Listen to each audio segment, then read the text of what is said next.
Ճանապարհային քարտեզի ուղղությունը հասկանալով կորոշանք, որ ուղղությամբ գնանք, բայց մեզ համար շատ կարևոր է քաղաքացիությունը ապահովել, մեր հայրենակիցների հետ խոսել, ու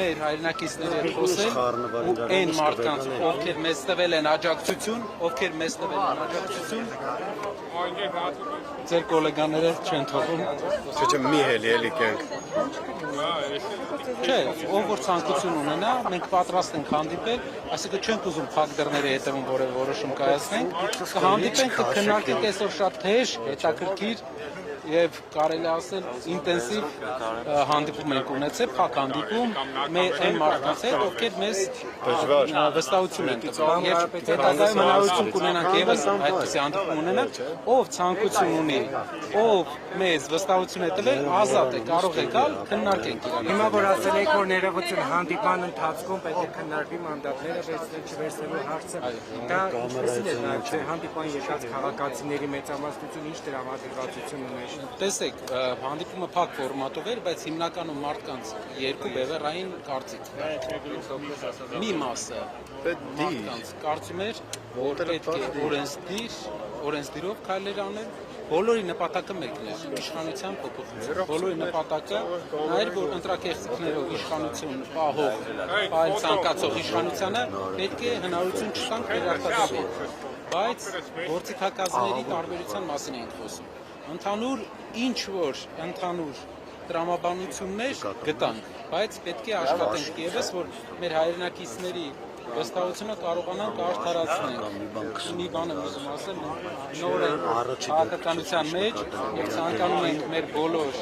այն մարդկանց, ովքեր վստահություն են մեզ տվել, իրենց համար, իրենց բավարարող, մեծի մասամբ չեմ կարող ասել 100%-ի բավարարող լուծում գտնել, որ նաև կբերի մեր երկրում մեծ փոփոխության մեր երկրում։ Պարոն Կարապետյան, մի վարք մենք էլ էլի հարցեցանք, հարցազրույցը չվերացենք։ Պարոն Կարապետյան, ի վերջո հանդիպումները միայն քաղաքացիների հետ են, ինչ փոխանցեք մեզ քաղաքական ուժերի հետ հանդիպումներ, ինչ քննարկումներ են եղել այս ընթացքում եւ Սամվել Կարապետյանի կոնսոլիդացիայի կոչից հետո ինչ կոնկրետ պայմանավորվածություններ ունեք, որ այս պահին կներկայացնեք։ Տեղի ունենալու հանդիպում արտախորհրդարանական ընդդիմադիր ուժերի հետ, իրենց հետ ընդհանուր քննարկումների մեջ են, մտածում ենք այն ռազմավարությունը, որ հետագայում պետք է ունենանք։ Արտախորհրդարանական ուժերի չէի ուզենա ասել, ով որ վերջնական համաձայնության կգանք, հիմնական հարցը փոշիացման դեմ պայքարն է։ Ապագայում փոշիացումը բերել է այսօր այն խնդրի, որ իշխանությունը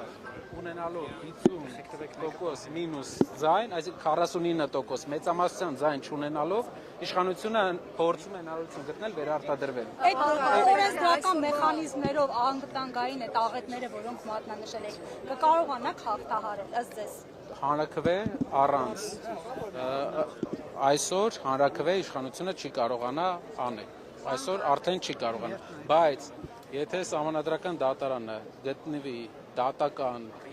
Հայաստանում օրենքի, իրավունքի, գերակայության, տրամաբանության մեջ, մենք հնարավորություն ենք ունենալու նաև 3/5 սահմանափակումը կիրառել իշխանության դեմ եւ այդ պարագայում շատ են սահմանափակված լինելու իշխանության հնարավորությունները։ Քաղաքական առաջնորդներին իզոլացնեն։ Իզոլացնում են տասնյակ ցուցակի գրեթե բոլոր անդամներին փորձում են իզոլացնել։ Դա պայքար է։ Պարոն Կարապետյան, կներեք, Պարոն Կարապետյան, այսօրվա հանդիպման հետ կապված կա այսպիսի մեկնաբանություն, որ դուք արդեն ունեք ձեր գրպանում մանդատները վերցնելու որոշումը եւ հիմա դա փորձում եք նետել քաղաքացիների գրպանը, ասեք քաղաքացիներն են դա ուզում, կա նման բան, թե չէ դուք ունեք նման որոշում։ Տեսեք, առաջի օրը ընտրությունների հաջորդող օրերը գրեթե թիմի մեծամասնությունը ցանկություն ուներ չվերցնել մանդատները։ Հետագայում մենք մի քանի ճանապարհներ են, քննարկումներ ենք ունենում, որ վստահ ասեմ ունենք արդեն նախանշած վերջնական ճանապարհ, չեմ կարող ասել, որ ունենք։ Ժամանակի ընթացքում կարծում եմ Սահմանադրական դատարանի որոշման արդյունքում, հետագա քայլերի պլանավորման որոշման արդյունքում մենք հանդես կգանք հայտարարությամբ, դա լինելու է մարդկանց աչքի առաջ, թափանցիկ, այդտեղ պայելու բան չկա։ Ունենք համանդրական դատարանից հաշվի առնելով, որ դիմադիրները Տեսեք, ոչ դրական վերաբերմունք են արտահայտել կառույցի գործունեության վերաբերյալ։ դա կա, բայց մենք չենք կարող մերժել պետական բոլոր ինստիտուտները, չենք կարող մերժել պետական ինստիտուտները, պետք է մենք հարգենք մեր պետական այն ինստիտուտը, որը կարող է, եթե կամք դրսևորի, օրինականության շրջանակներում ապահովի ձայնագողության բացակայությունը, այսինքն ապահովի այն քայլը, որ ԲՀԿ-ի 50,000 մարդու ձայն չգողանան։ Այսօր հույս է տալիս այն, կներեք ինչ, իսկ 58,000 մարդու համար շպայքար ենք մենք, 58,000 ձեր հայրենակիցներ, պատկերացնում եք այստեղ հավաքված լինեն, պատկերացրեք այստեղ հավաքված լինեն 58,000 մարդ, այո, 58,000 մարդ, եւ իրենց ձայները ձեր ֆինանսավորող կուսակցության ղեկավարը գողացել է։ Պարոն Կարապետյան, քաղաքականները արդեն տարածում են որոշ լուրեր, որ Սամվել Կարապետյանը քաղաքական գաստրոլյոր է եւ ինչ-որ X ժամանակ հետո լքելու է ձեզ, գնալու է ուրիշ երկիր, նման պլաններ կան, թե չէ։ Սամվել Կարապետյանը երկար պլաններ ունի Հայաստանում եւ Սամվել Կարապետյանը մասնակցելու է Հայաստանի, մենք ամեն ինչ անելու ենք, որ փոփոխություն լինի ու վերակառուցման գնա մեր երկիրը։ Այս խաբեությունները, որ հիմա այս մարդիկ անում են, մի ինչ-որ ժամանակ կարող են մարդկանց աչքերն էլի թոզ փչել, բայց ամեն հաջորդ տարին իրենց վստահության տոկոսը անկում է ապրում, անխուսափելի է փոփոխություն։ Իհարկե, մենք մարտահրավերների առաջ հանդես եկանք, ունեցանք մարտահրավերներ, հիմնական մարտահրավերները նրանք են, որ այս մարդիկ ինչքան երկար մնան իշխանության, այդքան շատ խնդիրներ ունենք։ Դուք տեսաք, որ առաջի երկրի օտարերկրյա երկրի ներկայացուցիչը, որ եկել է Հայաստան ընտրություններից հետո, չի եղել Եվրոպական միության ներկայացուցիչը, չի եղել այլ Ամերիկայի Միացյալ Նահանգների, չի եղել մեր հարևան երկրների ներկայացուցիչը, եղել է Ադրբեջանի նախագահի օգնականը, ով եկել է Հայաստան եւ եղել է այն քաղաքում, որտեղ ոչ աշխատանքային օր եղել է Հայաստանի վարչապետը։ Սա նշանակում է, որ ինչքան երկար այս իշխանությունը մնա Ղարաբաղի Հայաստանում, այնքան շատ են վտանգները, այն վտանգները, որի մասին մենք հարյուրավոր անգամ բարձրաձայնել ենք եւ որի մասին վերջապես 2 օր առաջ նաեւ ձեր գոլեգաներից չեմ հիշում, ում հարցին պատասխանելով ընդունեց այսօրվա քաղաքացիական պայմանագրի ղեկավարը, որ այո, Ադրբեջանում կա այդպիսի խոսույթ, նա քննադատեց այդ խոսույթը, բայց ամբողջ նախընտրական շրջանում հիշում եք ինչքան էին ասում չկա այդպիսի բան։ Ընտրությունից հետո ասեցին թե է որ կա անդիմադիրները դրոշներ են դրել ազգային ժողովում, սադրում են եւ դա հայելանում են։ Արցախի դրոշները դրել են խորհրդարանում, սադրում են իրենք էլ հայելանում։ Սամվել Կարապետյանի առաջարկից հետո հանդիպում եղել է Գագիկ Ծառուկյանի եւ Ռոբերտ Քոչարյանի հետ, թե չէ պարոն Կարապետյանի հետ այդ հանդիպումը եղել է, թե չէ, դա մեկ։ Երկրորդն էլ ընդհանուր ընդդիմությունը 500,000-ից ավել քվե է ստացել։ Ինչու իրենց չեք հորդորում դուրս գան եւ արտարությունը վերականգնեն այդ ճանապարհով, թե սպասում եք սահմանադրական դատարանի։ Տեսեք, ընթացակարգերով ամեն դեպքում մենք կգնանք, ընթացակարգերով կհետևենք ընթացակարգերին, բայց նաև մենք պետք է մի բան հասկանանք, որ ժողովուրդը պետք է իր խոսքը ասի մեկ օր եւ դա լինելու է որոշիչ օր։ Մենք չենք ուզում որոշիչ օր։ Դա արդեն մենք կասենք այսօր կարծում եմ ինչքան շուտ ներողություն, ինչքան շուտ է ժողովրդին անեք փողոց ձեր բան Նարեկ ջան, ձեր աշխատանքը, ձեր կրտնաջան աշխատանքը կբերի դրան։ Ես այսօր տեսնում եմ, թե Factor TV-ն ինչ մեծ մղումով է պաշտպանում գողացված ձայների, ընտրակեղծիքների դեմ ինչ պայքար է տանում Factor TV-ն։ Ձեր աշխատանքը կօգնի մեզ։ Պետք է դուք շարունակեք ընտրակեղծիքների դեմ պայքարը, 50,000 մեր հայրենակիցների ձայները գողանալու դեմ ձեր պայքարը, որ այդ օրը շուտ։ Պարոն Կարապետյան, երբ Սամվել Կարապետյանը անդիմադիր ուժերին կոնսոլիդացիայի հրավերը ուղարկում, անդիմադիր ուժերը մի մասը ողջունեցին, սակայն ասում են, որ հրավեր չկա եւ սպասում են այսպես ասած ճանապարհային քարտեզի։ Արդյոք կա ճանապարհային քարտեզ, որը ներկայացնելու է եւ որով կարող եք անդիմադիր ուժերին հրավեր։ Այո։ Հիմնական երկու խնդիր կա։ Առաջինը փոշիացումներն են։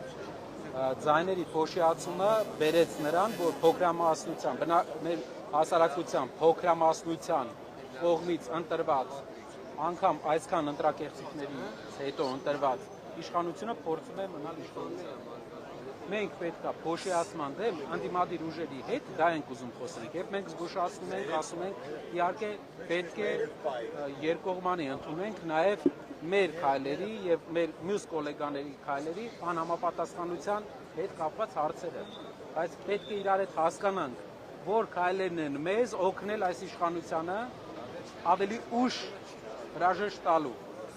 Մենք վստահ ենք, որ իշխանությանը հրաժեշտ ենք տալու։ Ուշ թե շուտ, դա մեր քայլերից է կախված։ Հիմնական հարցը այն ուժերը, որ վստահ չեն, որ ազգային ժողով կառուցվի, պետք է ամենայն հարգանքով բոլորի հանդեպ հնարավոր է իրեն քաղաքականության մեջ ավելի երկար են, ավելի փորձառու են, շատ հնարավոր է, բայց չեն անցնում։ Ժողովուրդը փոփոխություն է ուզում։ Դրա համար ցանկալի է, որ հետագայում էլ չմասնակցեն, եթե իրենք ուզում են այս իշխանության փոփոխություն։ Կարապետյան, դուք այստեղ սահմանադրական դատարանում վիճարկում եք ընտրությունների արդյունքները սահմանադրական դատարանում, բայց քաղաքացիական պայմանագիրը այսպես արդեն պաշտոններն է բաժանում, ազգային ժողովի նախագահ է ուզում ընտրել, նախագահի հարցներ քննարկում։ Առաջին ով ազգային ժողովի նախագահի տեխնացուին շնորհավորեց։ Հարցը ուրիշ բանի մասին է։ Արդյոք սա չի նշանակում, որ ամեն ինչ ըստ էության ՍԴ-ում որոշված է, սուդյան առած է այս ասում են։ Ամեն դեպքում մենք պետք է որպես երկու ինստիտուտ անցնենք եւ կգնանք այս ճանապարհը։ Հույս է տալիս, որ ԿՊԱ-ական երկու գործիչ դուրս է եկել կազմից, նաեւ մտավախություն է առաջացնում, որ տեխնացուներից նախին տեխնացուներից մեկը շարունակում է մնալ ՍԴ-ի կազմում։ Բայց ամեն դեպքում կգնանք process-ի ավարտը, ըստ դրա բան կանենք։ Մի բան, որ հաստատ է, իշխանությունը այլևս Ալիևի պատվերով չի կարողանա հանրաքվե անել։ Դրա պատճառով նա դիմելու է բոլոր մեթոդներին մեր թիմում եղած անդամների վրա բռնաճնշումները, ցուցակում եղած հարյուրավոր մարդկանց դեմ բռնաճնշումների փորձը նրա նպատակ ունեն, որ կարողանան ինչ-որ ձև ազդել, բայց չեն կարողանա։ Իսկ դուք ո՞նց եք ճնշումներից պաշտպանել ձեր դիմակիցներին, որովհետև ամեն օր լուրեր են ստանում, թե ձեր շտաբի պետի կնոջ օրինակ, որը Աղավնաձորի դպրոցում 34 տարվա դասավար է, ոնց եք ամուսինը ինչա ձեր շտաբի պետը եղել, ազատել են ազատի աշխատանքից։ Ոնց եք ձեր դիմակիցներին այսպես պաշտպանելու նման ճնշումներ։ Ամեն դեպքում մենք կանգնում ենք մեր ընկերների կողքին, ում ընտանիքի անդամներին աշխատանքից անել են։ Լուծումներ ենք առաջարկում, մենք լինում ենք իրենց կողքին, նաև ամբողջ process-ի ընթացքում, դատական process-ի ընթացքում մենք հետևում ենք եւ բոլորի հետ ենք։ Չի վախեցնի դա։ Ձեր թիմակիցներին քիչ-քիչ այսպես վախեցնելով, մեկին գործից անելով, մյուսին այլ կերպ ճնշելով, մեկին քրեական գործերով, 340,000 մարդուն ինչ որ ձև կաշկանդեց, 340,000 մարդու։ Երբ ընտրություններից 2 օր առաջ հարյուրավոր մարդիկ մեր բոլոր գրեթե շրջանային ներկայացուցիչներին տարան 3 օրով 72 ժամ հետո թողեցին։ Որ պետք լինի այդքանը դուրս կգան փողոց։ Դա մեր հայրենակիցների որոշումն է, կարծում եմ, որ կարևոր օրը, կարևոր պահին Երևանյան փողոցի փողոցի համատեքստում ներողություն եմ խնդրում, մի քիչ կաշկանդվածություն կա տարածքի հետ կապված, հա։ Այսօր բացել եք ձեր աջակիցների հետ, ինչ եք քննարկել, նրանք ինչ էին առաջարկում, կողմ էին, որ բոյկոտեք մանդատները վայրենեք, թե մանդատները վերցնեք, եւ արդյոք եթե համանդրական դատարանը ձեր բողոքից մի մասը բավարարի, օրինակ վերակրյատություն լինի բողոքանացնի, այդքանը բավարար է, որ մանդատները խորհրդարան գնահատվեն։ Վերջնական որոշում, ես մեկ անգամ եւս ուզում եմ ասել, վերջնական որոշում դեռ չունենք այդ ուղղությամբ։ Պետք է նայենք, թե որն է ամենակարճ ուղին Փաշինյանին հեռացնելու։ Ամենաէֆեկտիվ ուղին որն է Փաշինյանին հեռացնելու։ Օրինակ խորհրդարանը էֆեկտիվ ուղի է, հարկինում Կարծում եմ փողոցի եւ օրենսդիրի համակեցությունը միակ ուղին է։ Շատ են ասում, որ օրինակ ձեր թիմակիցներին միշտ խոսում են, որ այսինքն դիմակիցները ասում են, որ արդեն հաղթանակ ունեն, քանի որ իշխանությունը չունի սահմանադրական մեծամասնություն։ Ոչ, Սամվել Կարապետյանը ասել է, իշխանական դաշտ, մտավախություն չունեք, որ ձեր ցուցակից արտահոսք կլինի օրինակ։ Տեսեք, Սամվել Կարապետյանը ասել է, որ մենք չենք հաղթել, բայց ԿՊՆ չի հաղթել։ Սա պարզ երևում է։ Բոլոր հարցումներով 100,000 ձայն քաղաքացիական պայմանագիրը այսօրվա ունեցած ձայներից քիչ էր ունենում։ Չկա որևէ հարցում, տասնյակ հարցումների ենք մասնակցել։ Տասնյակ հարցումների ենք մենք տարբեր ուղղությամբ հարցումներ ենք ունեցել, 100,000 ձայնի տարբերություն կա։ Դա ձեր համար այսպես շատ հիմնավոր փաստարկ է, Տեսեք, որ Փաշինյանը պիտի ուղղարկներ։ Հարցումների վերջում կարող անգամ դրանով այսօր նա 49%, այսինքն մեր հասարակության մեծամասնության աջակցությունը չունի։ Սահմանադրությունը այնպես է գրված, որ այդ դեպքում էլ կարողանում է նա կառավարություն ձևավորել, ուղղակի նրան պակասում էր 50,000 ձայն գողանալ, նա գնաց գողության, ձայների գողության, Հայաստանի քաղաքացիների ձայների գողության։ Ինչ վերաբերվում է մյուս բանը, մեր հանդիպմանը, մեր աջակիցների հետ, ովքեր մեզ վստահություն են, ասեմ, որ բավական ինտենսիվ քննարկում էր։ Մենք պատրաստ էինք մեր հայրենակիցների կողմից ուղիղ հարցերի, խիստ հարցեր են հնչել։ ինչին են հակված իրենք։ Տեսեք, մոտապես կարելի ասել 50% համամասնությամբ կա կարծիքների սենց բաշխում, բայց Մանդատները վերցնելու չվերցնելու հետ կապված։ նաև պայքարի ձևի,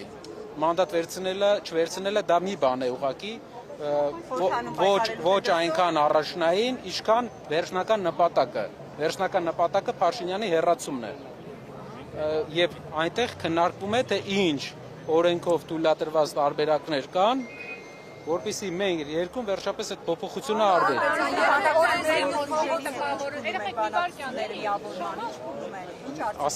Ասեցի արդեն, process-ի մեջ է, շուտով կլինի հանդիպումներ։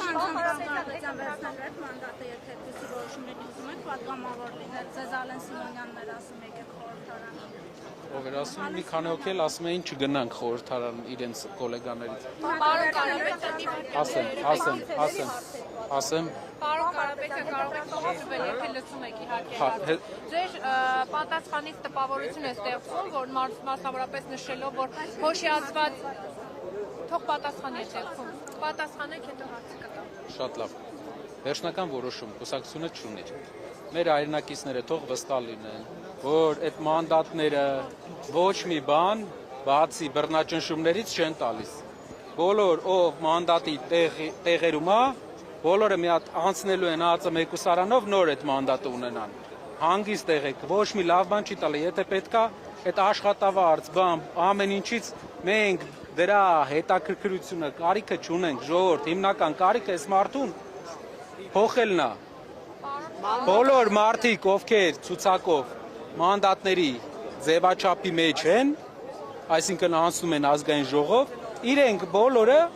բռնաճնշումների տակ են լինելու, իրանք էլ գիտեն, մենք էլ գիտենք, մեր ընկերներն են, բոլորը հետ խոսել ենք։ Խնդիրը ուրիշ է, խնդիրը նա է, եթե չենք վերցնում, արդյոք ձեզ ֆինանսավորող կուսակցության ղեկավարը չի դիմելու սահմանադրական դատարան, որ մյուս կուսակցությունները անցնեն, օրինակ շնորհապետական եւ մյուս կուսակցությունը, արդյոք այդպիսի բան լինելու է, թե չէ, կարող եք ճշտել իրենցից, կարող եք իրենից ճշտել, արդյոք սա գործիքակազմ չէ, որ անցկացնին այնպիսի ընդդիմության, ում հետ հնարավոր կլինի գալ ընդհանուր եզրերի։ Ինչպես եք պատկերացնում Նիկոլ Փաշինյանին հեռացնելու ճանապարհը, նաև դուք խոսում եք 8 հոգի քաղաքացիական պայմանագրից բերելուն, այդ 8 հոգու անունները կարող եք տալ, ովքեր են, որ պիտի ԿՊ-ից ձեզ գան եւ Շատ լավ։ Նախ ներողություն եմ խնդրում մեջքով կանգնելու համար եւ երկրորդը պատասխանեմ այդ հարցին։ Հեռացնելու Հայաստանում իշխանությանը հեռացնելու մի տարբերակ կա ամենաէֆեկտիվ։ Դա փողոցի եւ օրենսդիրի համակեցությունն է։ Եթե փողոցում տասնյակ հազարավոր մարդիկ լինեն, օրենսդիրում 0 ընդդիմադիր, փոփոխությունը գրեթե անհնար է լինելու։ Եթե օրենսդիրում լինի 44 ընդդիմադիր, փողոցում 0 մարդ, հնարավոր է այդ դեպքում էլ փոփոխությունը խնդրահարույց է լինելու։ Այդ իսկ պատճառով Հայաստանում փոփոխությունը կարա լինի այս ճանապարհային քարտեզով, պարզ։ Բայց եթե մանդատները վերցնեք չեք Ավարտեմ։ Պարզ ճանապարհային քարտեզով։ Փողոցը ապահովում է երկրում իրավիճակ, օրենսդիրը ընդունում է ճիշտ որոշում։ Իսկ չեք լեգիտիմացնի այդպիսով Փաշինյանի իշխանությունը։ Ոչ, մենք չենք ընդունում ՔՊ-ի ձայների թիվը թվականակը։ Մենք չենք ընդունում, որ ԿՊ-ն ստացել է այդքան ձայն։ Ընդունելով կարող եք գնալ։ Ոչ, լեգիտիմության առումով մենք ասում ենք, որ կա իրենց թվականակի լեգիտիմ չէ, իրենց վերջի ցուցակի թվականակը այդքան պետք է չլիներ ազգային ժողով, այդքան ներկայացվածություն չունեն իրենք։ Ինչ վերաբերվում է, ինչպես պետք է պայքարենք։ Չենք վերցնում տարբերակ 1, վերցնում ենք տարբերակ 2, որ տարբերակը գնացինք ներկայացնելու ենք, բայց եթե մենք ամեն տարածաշրջանում, ամեն համայնքում չպայքարենք, չկտրենք ԿՊ-ի թևերը, վաղը այս նույն գործիքակազմով ԿՊ-ի թևերը, ես մի անգամ ասեցի ԿՊ-ի թևերը, այսօր ազգային ժողովի նախագահ ասեց դու սպառնում ես կտրել Ալիևի թևերը, ես չգիտեմ ինչ ենթագիտակցական ֆրեյդիզմի շրջանակներում ինչպիսի ենթագիտակցական միավորում է իր մեջ եղել, բայց մենք ցանկանում ենք տեղերում սահմանափակել ԿՊ-ի թևերը, որպեսզի համայնքապետերը չկանգնեն, մարդկանց ուղղորդեն, աշխատանքից չանեն։ Բոլոր հնարավոր տեղերը պետք է տոտալ պայքար ընտրակեղծարարների դեմ։ Իսկ սպառնալիքների մասին ինչ կասեք, պարոն Կարապետյան։ Սպառնալիքներ են տեղում։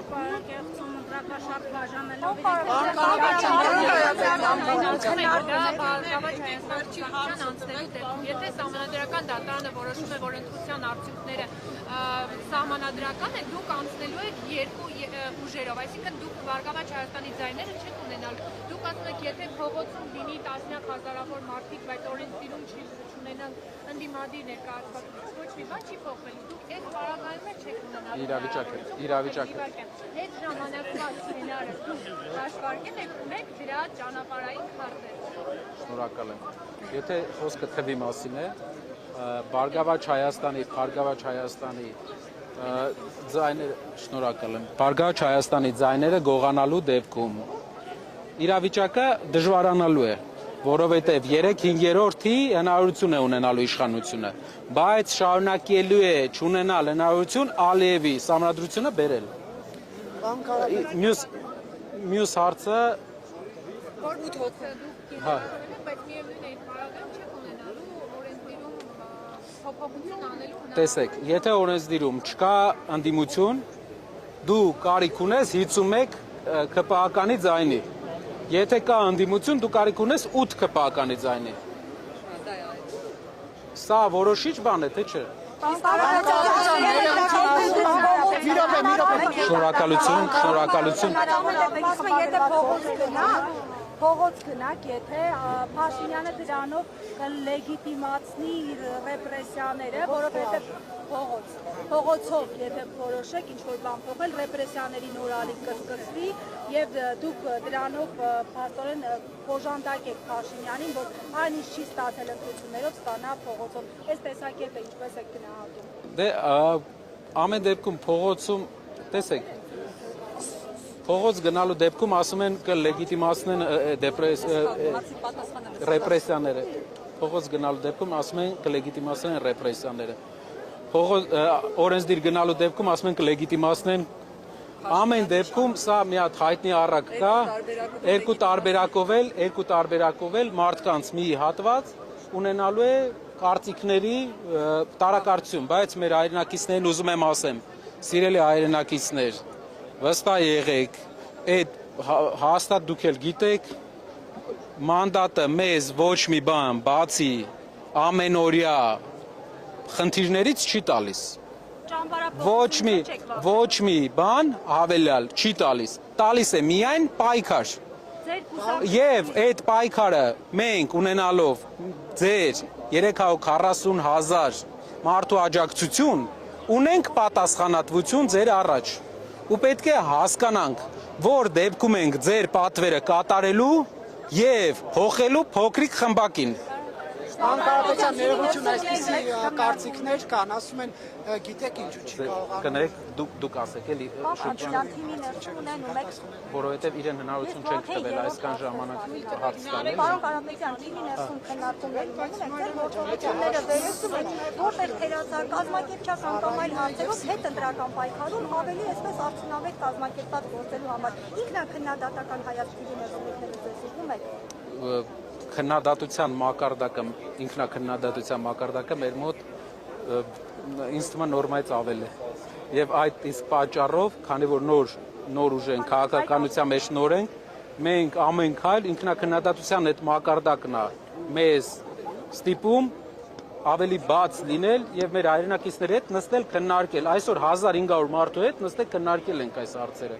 Որ ուժն է